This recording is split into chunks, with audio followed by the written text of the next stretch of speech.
Buenos días, el día de hoy vamos a hablarles sobre la resolución número 0330, por la cual se adopta el reglamento técnico para el sector de agua potable y saneamiento básico. Las integrantes son Enid Daniela Garavito y quien les habla, María Camila Robles. Bueno, a nosotros nos correspondió la sección 5, que habla de las estructuras complementarias de las redes de alcantarillado. Entonces, bueno, empezamos con el artículo 154, que habla sobre los requisitos de diseño de estructuras de conexión.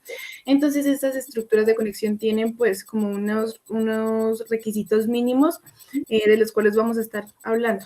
Entonces, bueno, el primero es que las estructuras de conexión deben ubicarse como mínimo en ciertos puntos de alcantarillado, como al inicio de la red, en cambios de dirección de flujo, en cambios de diámetro, entre otros, y además tiene que tener una distancia mínima de 120 milímetros para tramos con aportes de caudal y 300 milímetros en emisarios finales sin aportes del caudal.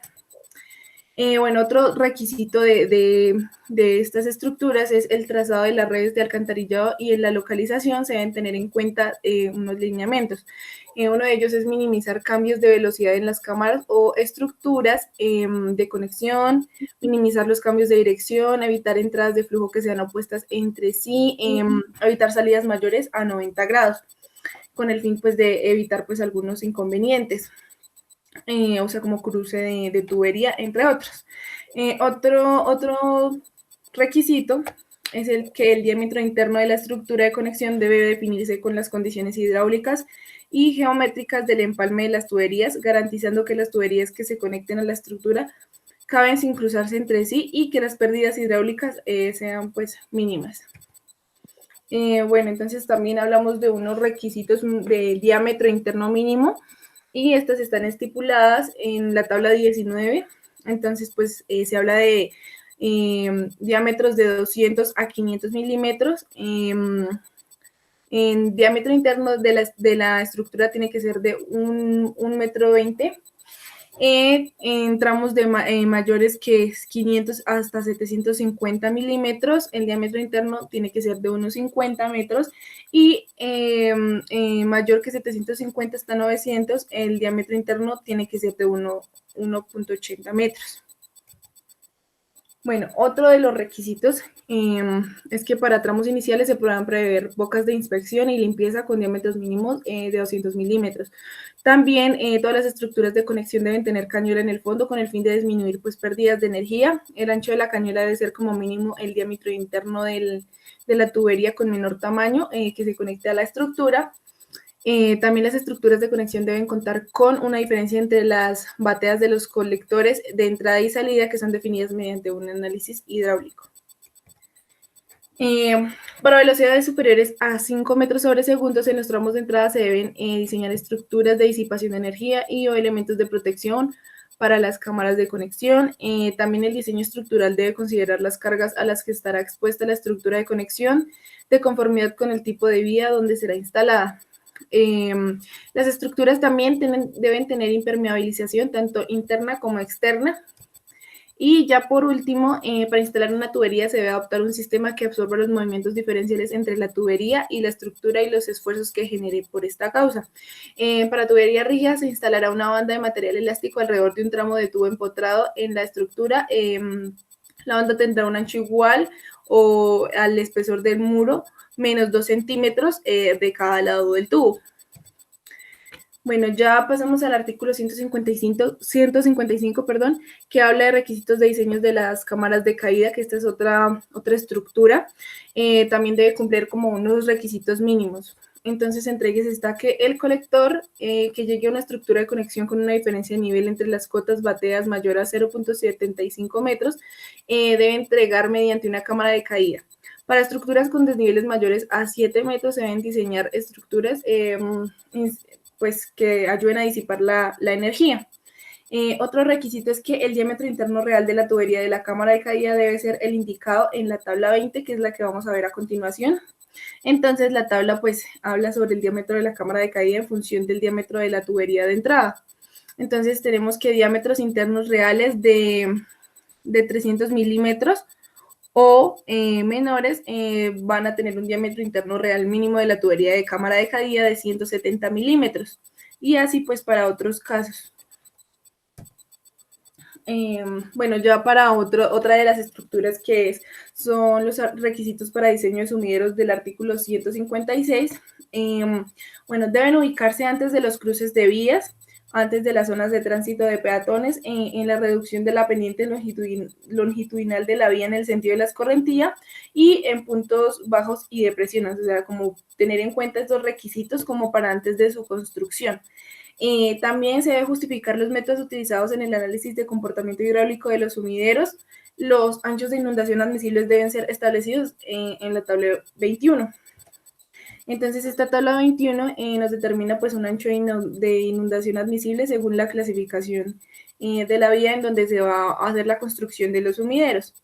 Entonces, para un ancho de vía de 6 o menor, el ancho de inundación admisible en metros es de 2. Y pues digamos que para cada ancho de vía se establece un ancho de inundación admisible. También tiene como acotación una nota que dice que si el bombeo es a los dos costados de la vía, el ancho de la inundación admisible deberá dividirse en 2. O sea, en este caso supongamos que es de 2 metros, se divide en 2 y entonces para cada lado va a ser de 1 metro. Bueno, continuando con los requisitos de diseño de sumideros, también se deben verificar las capacidades de recolección de la escorrentía de los sumideros aportantes ya, a un colector, ya sea consciente en la capacidad de evacuación de este. También los sumideros conectados a pozos de inspección para alcantarillados de tipo combinado deben tener elementos para evitar la salida de gases que causan pues malos olores. También la tubería de conexión del sumidero debe tener un diámetro interno real mínimo de 215 milímetros como mínimo y también una pendiente del 2% y la longitud mayor no debe superar los 15 metros. Entonces, pues en este caso estamos viendo como un ejemplo de un sumidero. Acá le están haciendo pues su debido mantenimiento, porque pues a veces por la ingesta de basuras pues se atasca y sí, pues poseemos inconvenientes. Y bueno, ya en el artículo 157 hablamos de requisitos de diseños para otro tipo de construcción que son los aliviaderos. Uno de los requisitos es el caudal de alivio debe corresponder al caudal medio diario de aguas residuales que llega a la estructura de alivio multiplicado por el factor de dilución. Entonces, este factor de dilución será tal que el vertimiento cumpla con los requerimientos de calidad de la fuente receptora. Se debe realizar un análisis hidráulico considerado el régimen de flujo de los colectores de entrada y salida del aliviadero y las pérdidas de energía generadas por la geometría de la estructura. La estructura también debe contar con una tapa para inspección y el espacio libre de acceso debe ser mínimo de 0.60 metros de diámetro o de lado si es rectangular. Pues este espacio es importante como para que se pueda inspeccionar bien y que sepamos si está en buen funcionamiento el aliviador. También se debe proveer escalera de acceso anticorrosiva, la cual podrá ser permanente o móvil. También las estructuras de alivio circulares deben tener un diámetro interno de mínimo de 1,20 metro y las estructuras rectangulares una distancia interna mínima libre entre muros internos debe ser de 0.30 metros. Y pues esta es una imagen de una estructura de un aliviadero. Bueno, en el artículo 158 hablamos de requisitos de diseño para sifones invertidos. Entonces, otros de los requisitos que deben cumplir estas estructuras la primera debe estar conformada mínimo por 2 tuberías en paralelo. Para paredes de alcantarillado sanitario, el diámetro interno real debe ser de 170 milímetros. Para redes de alcantarillado pluvial o combinado, el diámetro interno real mínimo debe ser de 280 milímetros. Y la velocidad mínima de flujo para el caso del alcantarillado sanitario debe ser de 1 metro sobre segundo y para el sistema pluvial o combinado la velocidad mínima es de 1.2 metros sobre segundo. Bueno, acá también el trazado de los conductos no debe tener pendientes mayores a 22.5 grados. Las entradas de los conductos deben ser reguladas por vertederos de tal forma que las tuberías puedan ponerse en servicio progresivamente. Al inicio y al final del sifón invertido deben ubicarse estructuras de conexión, o sea, tuberías. Para diámetros menores o iguales a 760 milímetros antes del sifón deben instalar rejillas o mecanismos para detener y o remover materiales que puedan obstruir el conducto, como basuras, paquetes de papas, entre otros. La cota de la línea de energía a la entrada del sifón debe ser mayor a la cota de línea de energía a la salida, definida mediante un análisis hidráulico que considere las pérdidas de energía por fricción, por estructuras de entrada y de salida y por cambios de dirección.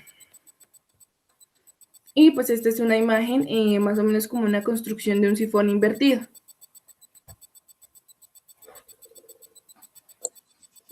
Bueno, en el artículo 159 habla de los requisitos de diseños de estructuras de descarga y disipación de energía.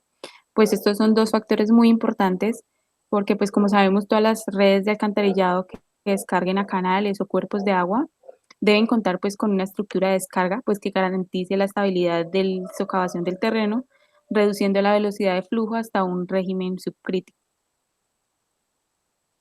¿Sigue? Eh, También tenemos pues los parámetros de diseño para el pozo húmedo de bombeo de alcantarillado que nos habla el artículo 160. Pues sigue Dani. Este lo que nos habla es que tenemos que contar con unos parámetros de diseños como es por ejemplo el sistema de cribado, que es como un sistema de tratamiento preliminar que tenemos que tener en cuenta que debe contar con dos rejillas en serie. La primera de ellas debe tener una separación entre barrotes de 100 milímetros y la segunda de 50 milímetros. También dice que pues, las rejillas no pueden tener una altura mayor de 1.50 metros. Para las alturas mayores o pendientes debe proponerse pues, un sistema escalonado o que pueda controlar pues, este tipo de altura. También tenemos que se permitirán sistemas de elevación de aguas en línea cuyo caudal sea inferior a 30 litros por segundo y la altura dinámica total sea inferior a 4 metros. Para el caso pues, de la rejilla con espaciamiento de 100 milímetros, la pérdida de energía debe ser máximo de 0,15 metros. Para el caso de la rejilla con espaciamiento de 50 milímetros, la pérdida de energía debe ser máximo de 0,60 metros. Para la inclinación de las rejillas de cribado debe ser máximo de 45 grados para limpieza manual y de 75 grados eh, máximo para limpieza mecánica. La velocidad del paso de agua residual o lluvia a través de los barrotes debe ser superior a 0.3 metros por segundo. La velocidad de agua residual o lluvia cuando ingresa al pozo de bombeo no puede ser menor a 0.60 metros por segundo. También tenemos que tener muy en cuenta el volumen mínimo de agua contenido dentro de los pozos de bombeo en metros cúbicos, calculado entre el mínimo y el nivel máximo. Este debe corresponder pues, a la capacidad de bombeo en el punto máximo de operación de bomba multiplicado por un factor de 2.5.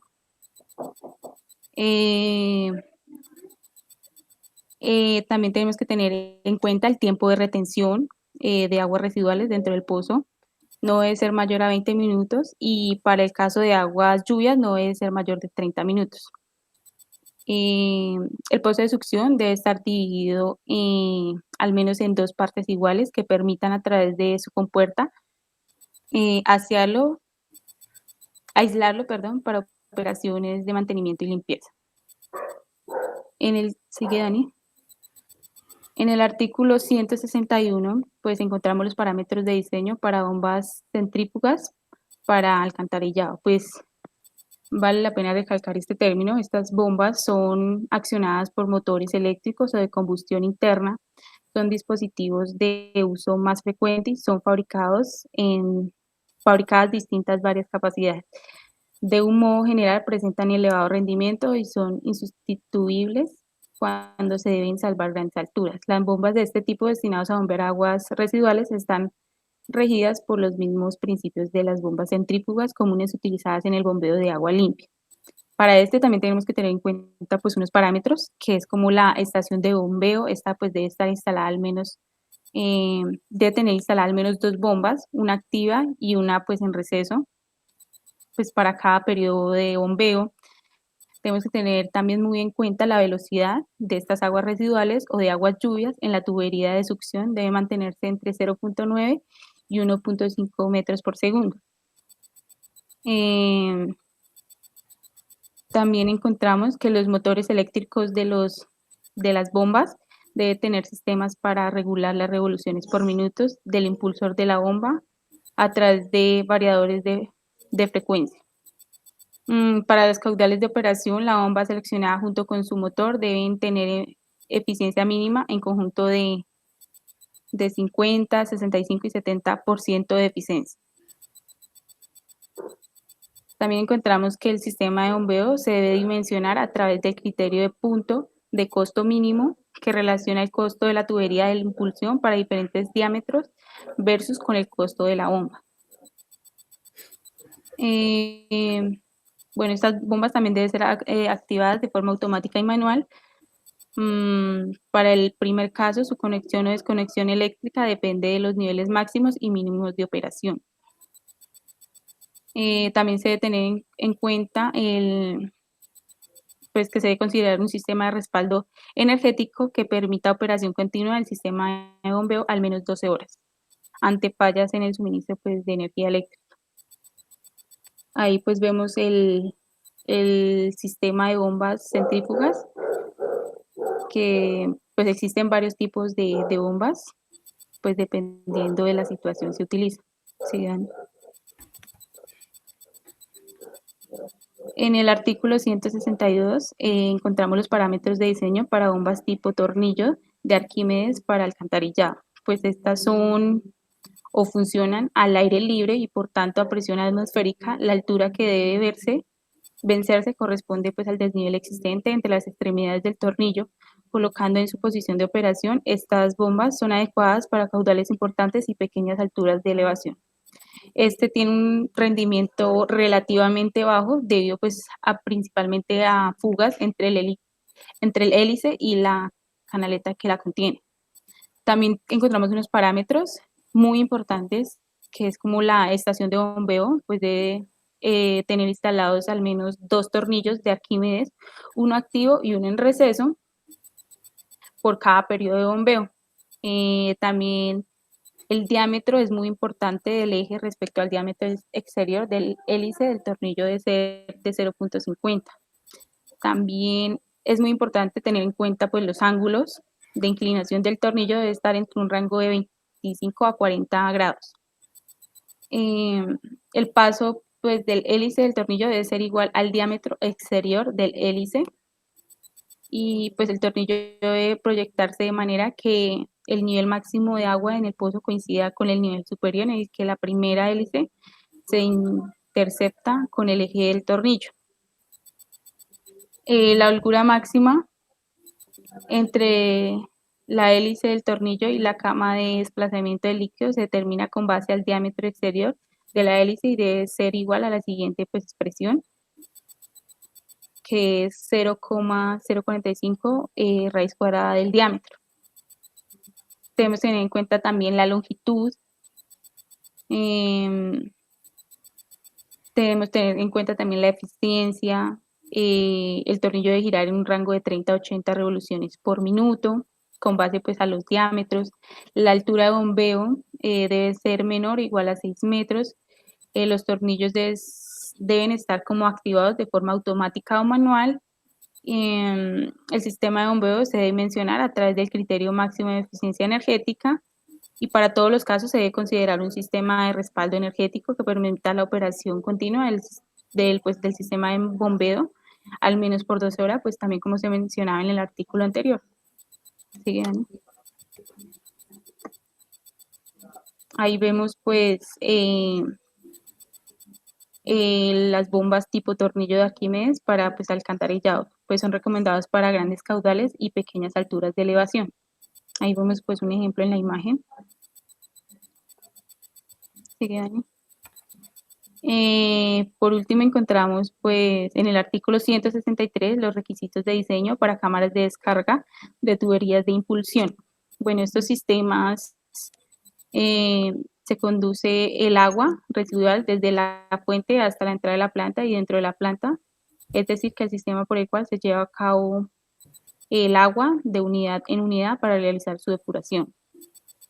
Se debe diseñar pues esta cámara con un sistema de bombeo de aguas residuales o lluvias que cuente con una tubería de impulsión que entregue al sistema de alcantarillado, la cual debe cumplir con los siguientes requisitos. Debe tener una transición entre el flujo a presión en la tubería de impulsión y el flujo a superficie libre en la tubería de salida. La tubería de salida de la cámara debe cumplir con los requisitos de diseño de las redes de alcantarillado de aguas residuales o aguas lluvias. Las dimensiones de la cámara también deben cumplir con los diámetros mínimos. La cota de batea de la tubería de impulsión debe llegar a 0.20 metros por debajo de la cota batea de la tubería de salida. Cambian. Ahí vemos pues un ejemplo o una ilustración la cual nos muestra pues el sistema o cómo se lleva a cabo pues este proceso, pues debe permitir la transición entre el flujo a presión en la tubería de impulsión y el flujo a superficie libre en la tubería de salida. ¿Listo?